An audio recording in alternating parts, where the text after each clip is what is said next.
guys! Ayan, magandang araw muli sa inyong lahat. Welcome to my channel, Ching Ching Official. Ayan guys, today's video is babalita ako kayo sa update ng aking good news. Ayan. Ako po ay nagpa-check up. And then, sa OB, check ko sa OB na nagbabaka sakali ako buntis na. At ayun nga, may good news tayo, guys! Ngayon ko lang ito na vlog. Actually, ano to? Ano pa to? Wait, hanapin ko yung date. Nalimutan ko.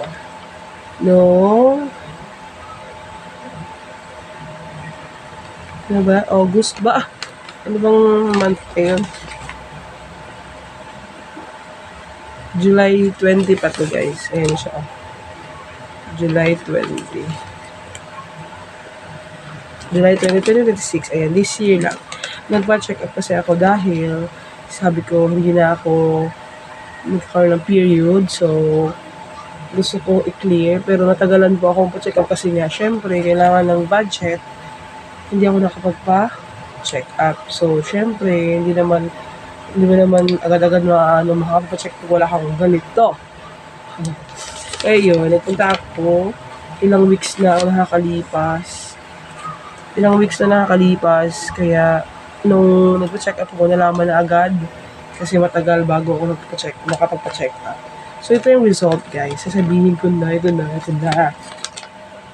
So, syempre, at age of 36, ito na siya, guys.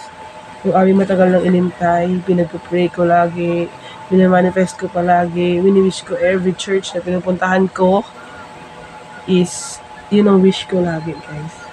And every New Year, Christmas, lahat ng wish ko, ganun talaga. Yan. Naniniwala ako sa sinasabi nila na pag first time mong makarating sa simbahan, ay mag-wish ka daw para matupad. So, sumali rin po ako last 2024,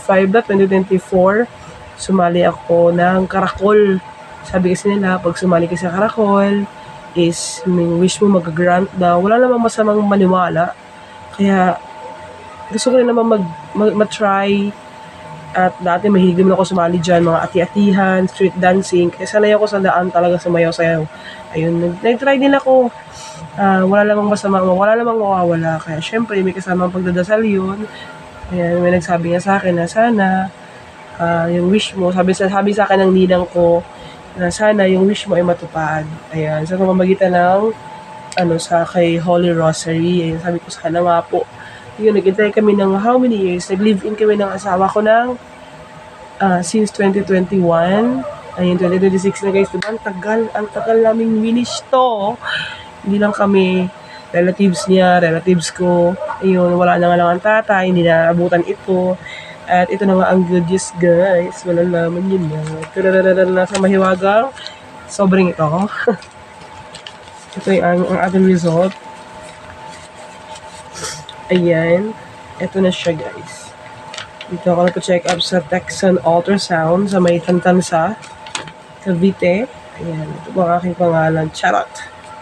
Hindi ko mapakita ito siya. Ito.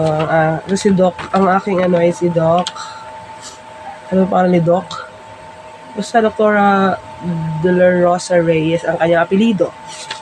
Ultrasound. Ayan. Ako yung pala. Sa bantagal ko lang ko check up, guys. Ako yung nasa second and third trimester na. Siyempre, as a first time na ganito, hindi ko naman alam na ganito pala to. Second. Kaya natatanong ako sa ate ko, ganun-ganun, sa sister-in-law ko, kung ano yung second, first trimester, ganun-ganun. Yung pala yun. Habang tumatagal ay, yung trimester daw, like weeks, ganun daw. Yun pala yung ibig sabihin. Ayun nga, ito na nga po ang result. Ang aking clinical diagnosis po is pregnancy pregnancy ko is 16 weeks and 2 days na. Ito yun noong July 20 pa to. Diba? Sana to. Good news, guys. Alam mo, pinag-pray ko talaga to. Ito na, guys. Binigyan na ni God. Sabi nga, in God's will, manifest, positive lang. Marami nga nagsabi, sobrang nalungkot na ako. Kasi at my age, at 36 na, mahirap na raw magbuntis. Sabi ko, totoo naman daw yun. Kaya ang ginawa ko, ako lang may mahilig sa gulay, healthy, ano talaga ulam. Gusto ko gulay, ganyan. Ngayon sabi ko hindi ako naniniwala na hindi na kaya. Kasi bata pa naman yung asawa ko. Kasi ngayon ay 29 na siya. Sabi ko, kaya pa yan, tiwala lang, pray lang, ganyan. Tapos, ang ginawa ko, sinamahan ko siya ng dasal at exercise. Ayun guys, ito na yung, nasa ano na ako, nasa second and third trimester, ito na siya.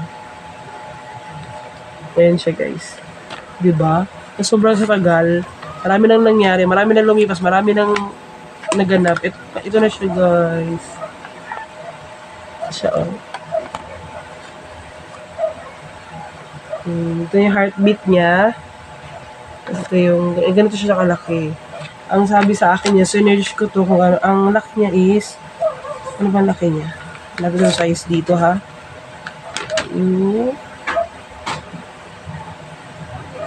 Ano ba ito? It's 9.4 centimeter. Ha? Yung haba, 1.5 centimeter. Yung head, ano to? Gusto alam So, ito siya. Tapos, ang sabi ni Doc is, ang aking due date daw is January 10. Ito siya. So, kakawid ko siya ng taon.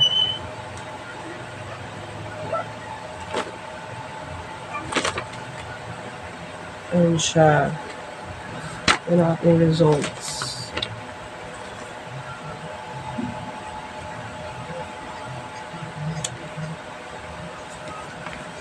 Ayan siya guys.